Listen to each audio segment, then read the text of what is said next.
you talk about in your book, and I was so excited to read this, and it's something that makes it so hard for me to be a human and be on this planet because I can't take it. You in chapter 7 you speak about compassionate eating and the dharma of eating. So you talk about being a vegetarian, and maybe if you talk about a little bit about what the animals, the billions and billions of animals that are kept in the factory farms and that are treated so horribly, not only just in the factory farms, but circuses and dog fights and cockfights and fur factories, and you can go on and on. I'm a vegan, and I think that every life is sacred, and who are we to say I'm better and you don't deserve to live and you're going to be on my plate? So this is hard for me to love all humans and not judge, because when people know that they're suffering so much and they decide, well, I don't care, I'm having that pork chop tonight. Anyway, it's something that makes me crazy. I don't know how to deal with it, and I'd love to hear, speak a little bit about compassionate eating and how that ties into spirituality, the dharma of eating. The first commandment of the Bible is to love God with all your heart, mind, and soul. And the natural expression of that love is to love your neighbor as yourself. Everyone is our neighbor. The environment is our neighbor. To truly love God means to appreciate and respect the sacredness of everything that is of God, which, to exploit the environment unnecessarily is, it's a disconnection from our own self. And to violate unnecessarily the rights of other life-loving beings is a disconnection from our own self. I write in this book about one beautiful little story that one of my friends, Sharon, told me. That Sharon and David, they were in Varanasi in India, near the banks of the river Ganges. And as they were walking along a little street, Varanasi, the streets are very narrow lanes and very, very crowded with people and animals and everything else you could imagine. And they saw a three-legged dog. And this dog was hobbling around, obviously really hungry and searching for food. So there was a feeling in their heart, and they went to a place to get some bread. But that dog was no longer around. But so many other dogs were very attracted. So there was a crowd of dogs around them, barking and trying to get the bread. And they were giving one dog at a time the bread, and they would just grab it and snap it and devour it and come for more. And as they were seeing this crowd of dogs, really hungry for this bread, there was one dog behind them who was just waiting his turn. And finally, they approached him, and the dog, his eyes were glazed with humility and gratitude. And they offered him the bread, and very gently he took it in his mouth and didn't chew it, but holding it, he trotted away. They were so mystified by this, they followed him. And they followed him about a block or two, and he went under this cart that was selling different types of fruits and vegetables. And they looked under that cart, and there was the three-legged dog. Oh. She was a mother, and she had a little puppy snuggled up to her. And the male dog that took the bread placed very gently the bread in the mouth of the puppy. Mm-hmm. The puppy ate it really enthusiastically.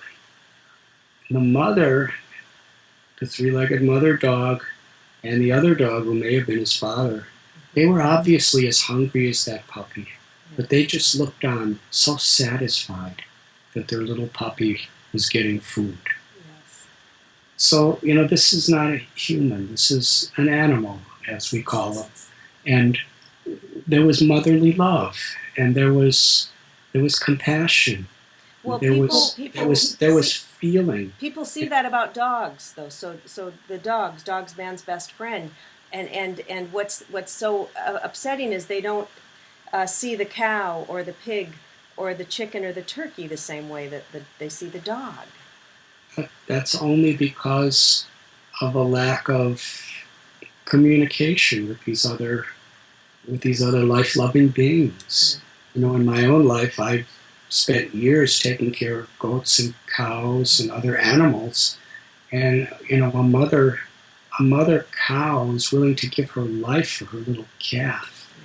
Yes. And she'll, I've seen, if the calf is sick, the mother cow, if you just give them a chance to live naturally with each other, she'll cry, she'll do anything for that little calf. And that's the way animals are. We have an eco-village, outside of Mumbai in India, where, we grow our own food organically, and we have water harvesting, and we make our bricks out of our own soil, sun-dried and compressed. And we have, natural sewage refinery. But we also have an animal sanctuary. And there's about 80 cows, but we also have dogs and goats and sheep and horses and different kinds of birds. And when people come and actually get to meet these different animals, they actually experience that they love their life. They're as sentient and as feeling as any of their pet dogs or cats could be. Yeah. It's, compassion should not be selective. Yeah. Compassion should be based on not just our particular reference of attachment to a particular being, but to that being himself or herself. And, life is sacred. And in every one of these animals, practically, that people eat, they are sentient, life-loving beings who love their children and who depend on their parents and who feel pain exactly as our cats and dogs do, and exactly, maybe not with the same intellect, but with feeling exactly the way we do. And the more we can expand our compassion to include other life-living beings, the more our compassion is not only satisfying to the heart, but it's empowered to really make a difference in our lives and in the world.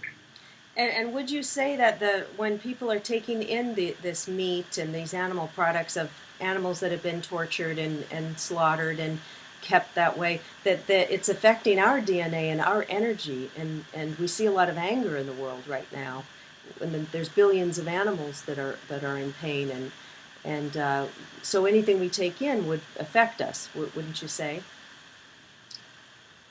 That saying is there, that you are what you eat. You are what you eat. So yes. It is true that what we eat, not only from the perspective of karma, but from the perspective of, the physical elements that we take in our body, the energy of fear, the energy of death, the energy of pain that a particular animal is experiencing, in the process of being raised for slaughter or in being killed, that's there in that food. Yes. And it's going to affect, our body, and it's also going to affect our state of consciousness.